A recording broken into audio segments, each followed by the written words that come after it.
This next story is so unbelievable, we didn't think it could possibly be true. But after receiving thousands of records and declassified reports from the Army, it's confirmed that during the Cold War, the United States military conducted secret tests on unsuspecting people in the city of St. Louis. A local sociologist will make her findings public tomorrow, but she spoke first to the I-Team's Lisa Zigman.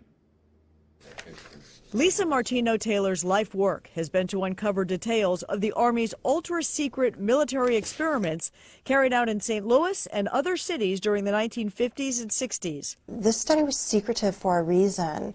They didn't have volunteers stepping up and saying, yeah, I'll breathe zinc, cadmium, sulfide with radioactive particles. These Army archive pictures show how the tests were done in Corpus Christi, Texas in the 1960s. In Texas, planes were used to drop the chemical, but in St. Louis, the Army placed chemical sprayers on buildings and station wagons.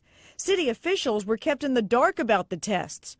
The Cold War cover story was that the Army was testing smoke screens to protect cities from a Russian attack.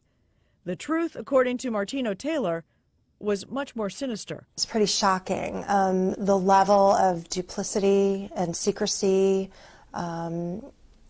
clearly they went to great lengths to deceive people. By making hundreds of Freedom of Information Act requests, she uncovered once classified documents that confirmed the spraying of zinc cadmium sulfide.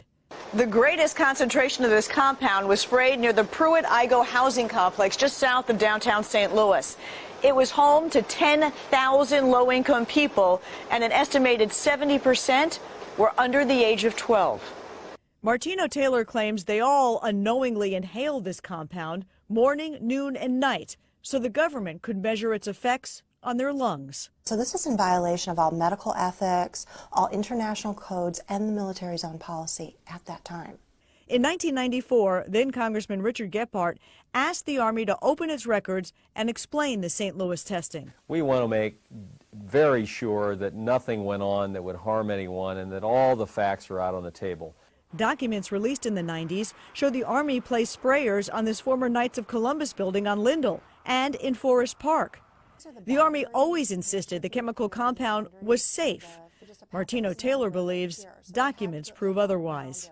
There's a lot of evidence that indicates that people in St. Louis, in the city, particularly in minority communities, were subjected to military tests that was connected to a larger radiological weapons development and testing project. For the first time, she links the St. Louis testing to a company called U.S. Radium, a company notorious for lawsuits involving radioactive contamination of its workers. United States Radium had this reputation where they had been found legally liable decades prior for producing a radioactive powdered paint that killed many young women who painted fluorescent watch dials. While the Army admits it added a fluorescent substance to the zinc-cadmium compound, details of whether it was radioactive remain secret.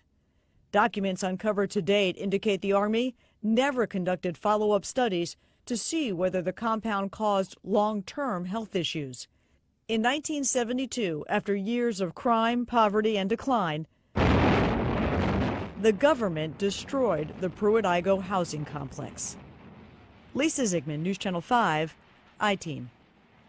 Now, the company U.S. Radium no longer exists. Martino-Taylor has placed all of her research, including the declassified documents, online, and will link you to that data at ksdk.com. Now, she will make all of her findings public tomorrow at St. Louis Community College Merrimack campus. In the meantime, if you remember the spraying, the I-Team's Lisa Zigman would like to hear from you. You can email her at lzigman@ksdk.com.